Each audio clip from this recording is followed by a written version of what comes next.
The year was 1969. A pale blue dot watched. Humanity held its breath. One small step, a giant leap. Neil Armstrong and Buzz Aldrin walked on the moon. They planted a flag. They collected rocks. They left footprints in the ancient dust. These moments are etched in our collective memory, a testament to what we can achieve when we dare to dream big. But was this monumental achievement merely a visit? A fleeting touch of another world before retreating to the familiar confines of Earth? Or was it the quiet prelude to something far grander, a plan slowly taking shape in the decades that followed? The world celebrated, parades and headlines, a victory in the Cold War space race. For a brief, shining moment, humanity seemed united by this singular accomplishment. We had touched the heavens, we had walked on another celestial body. The astronauts returned as heroes, their journey a beacon of human courage and ingenuity. Yet, after the Apollo missions concluded, an eerie silence descended upon our lunar ambitions. The moon, once the focus of such intense effort, receded into the night sky, seemingly forgotten, a distant silver memory. The drive to explore seemed to wane, the giant leaps replaced by smaller earthbound steps. But was the moon truly abandoned, or did the dream of a lunar presence simply go underground, biding its time? Behind the scenes, in the quiet halls of research institutions and the ambitious minds of engineers and visionaries, the lunar call never truly faded. It transformed. It evolved. NASA, the agency that took us to the moon a half-century ago, is once again leading the charge. Their new lunar program is called Artemis. In Greek mythology, Artemis was the twin sister of Apollo. She was the goddess of the moon.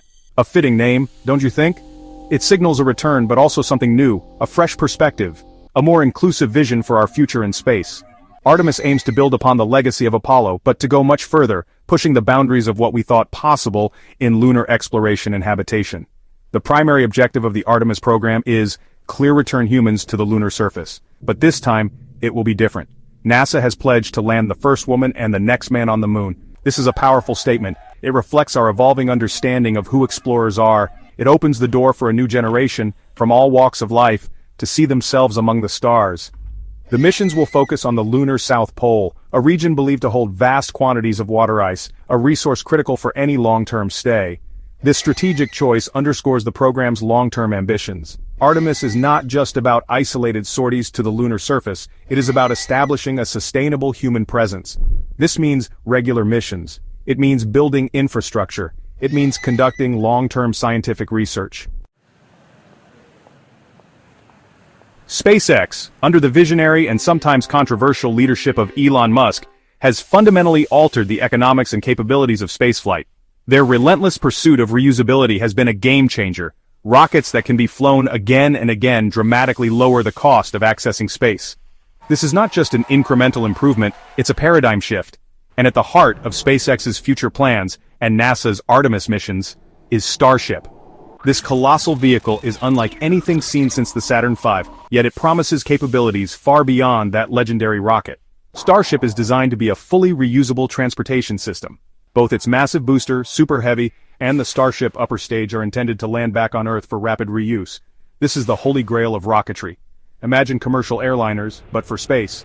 Starship is also designed for immense payload capacity, capable of carrying over 100 tons to low Earth orbit, and significant cargo all the way to the Moon and Mars. So, why the intense focus on the Moon, and why now, more than 50 years after our last visit? The reasons are multifaceted, weaving together threads of geopolitical strategy, scientific discovery, and resource potential.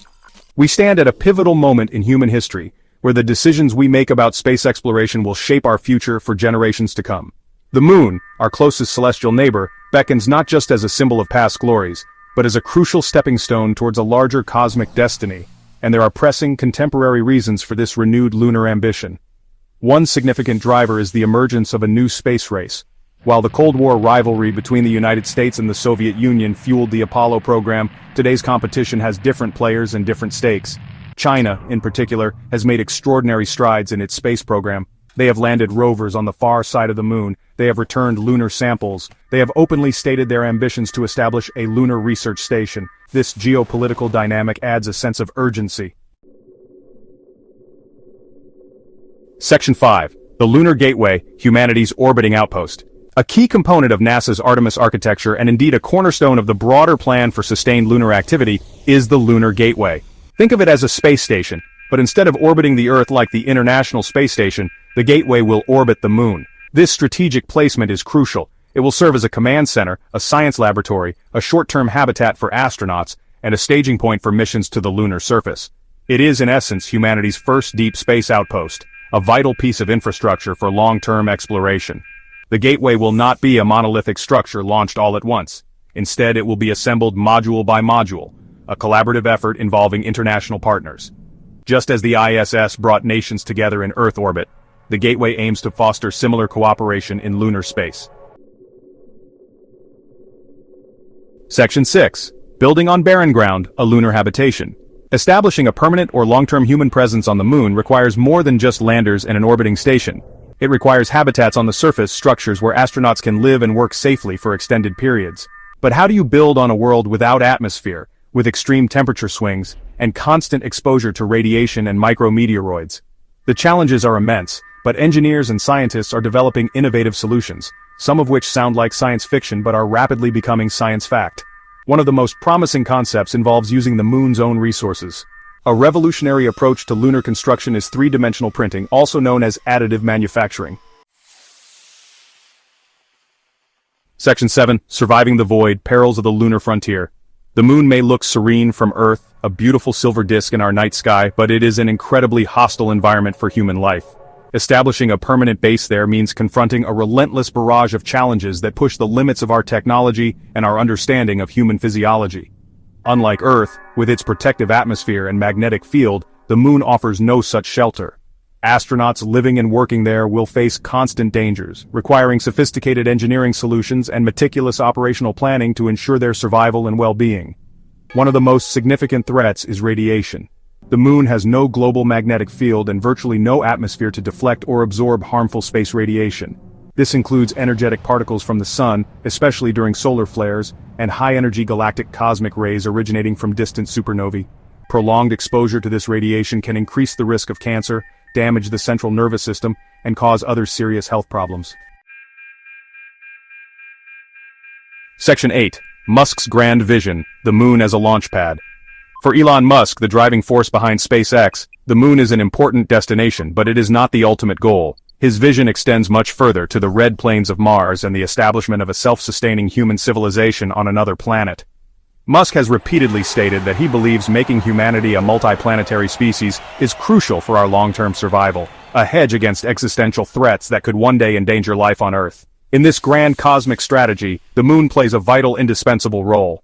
It is a critical stepping stone, a proving ground, and a logistical hub for the even more ambitious journey to Mars.